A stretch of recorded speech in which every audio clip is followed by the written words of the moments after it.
Well, good morning, folks. Welcome to beautiful Banff, Alberta. For anybody that's wondering if we live how we leisure, yes, we do. It's 5 o'clock in the morning. No time to fool around.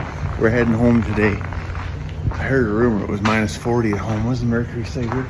Minus 16. Basically tropical. Anyways, we're gonna go round up some children, get them in the woohoo there, and get some Tim Hortons and head home.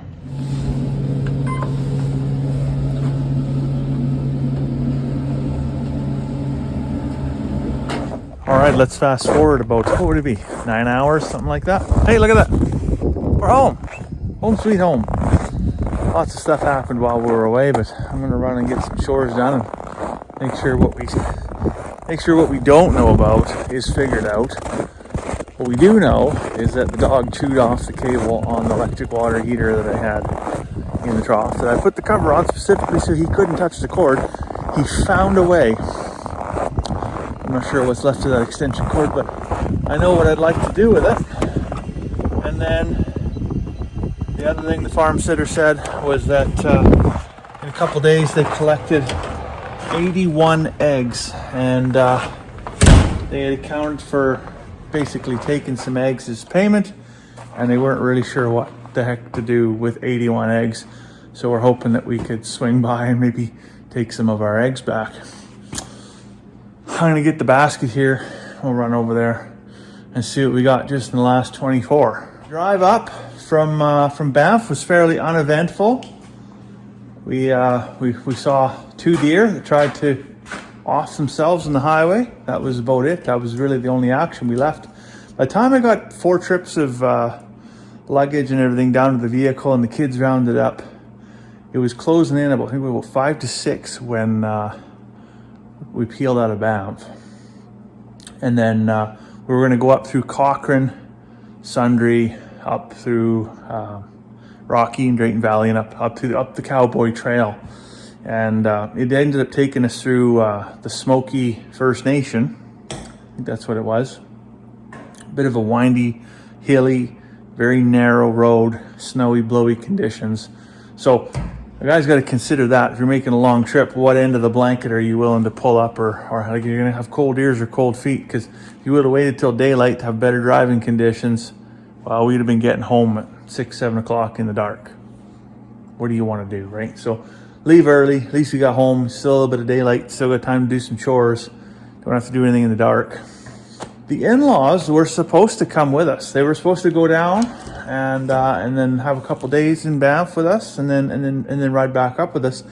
But as misfortune would have it, actually, they had a bunch of elk problems just over the last 96 hours before we left, and then made a game time decision. You know what? We're going to stay home and try to keep the elk off of our hay, so that they didn't lose their hay. Because, of course, most of it's silage wrapped is what it actually is. So they get into that, they tear that wrap open, then it's just basically just destroyed, right? So anyways, I don't know how much luck they had on that, but I think they had half the gun owners in the county out there, anybody that had a tag, basically running around trying to clean some stuff up, which is strange because they haven't had, my father-in-law is now 62 or 63, and they haven't had elk issues out there his entire life. And then now suddenly within the last basically week, 10 days, there's a herd of 100 that's floating around that Rio Grande Elmworth area. And like a plague of locusts, unfortunately. But anyways, they stayed home. They got that, whatever, as taken care of as you can take care of, I guess. So I definitely had bad information coming from home here. Somebody told me it was minus 40 at home. I think, in fact, I even told you that this morning, and it wasn't. It's closing in on minus 30, but the temperature in the coop here right now, plus 2. So the compost pile that we got over there, in behind the feeders, throwing some heat, which is good. Keep everything frost free. Just refilling the chicken water here. One thing we've definitely learned over the years, if you want to take a holiday and you got somebody farm sitting, make sure you got enough food and water to carry them through the entire time that you're gone.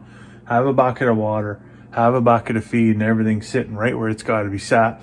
So if they do run out, that person that's farm sitting or whatever can quickly refill, but have the capacity to be able to run that whole duration. Now, what I haven't ever been able to develop is the capacity to run the duration of the vacation plus a couple days. Because definitely that first day you get back, it sure would be nice to just go in, collect the eggs, and then run in the house and just, because sometimes you just need a vacation from your vacation, right? Especially like today, where we're on the road for 9 hours, and you're exhausted. After a rest, you're exhausted. But anyways, I haven't quite got there yet, but it sure would be nice if we could get to a point where, you know, you just, like I said, get home, collect the eggs, order a pizza, whatever you want. I'd probably not order a pizza. We've eaten, I don't know how many hundreds of dollars of stuff eaten out over the last just 3 or 4 days. Like, it's just crazy. You know, it's $40 on breakfast, it's $60 on lunch, it's $100 on supper. And that adds up quick. I'm starting to think I'm going to do the math. I kept all the receipts here. But I'm going to do the math and just see, like, was a staycation really worth it? Because by the time you pay your gas, you pay your hotels, you pay your park passes, you pay your lift tickets, you pay all your restaurant bills.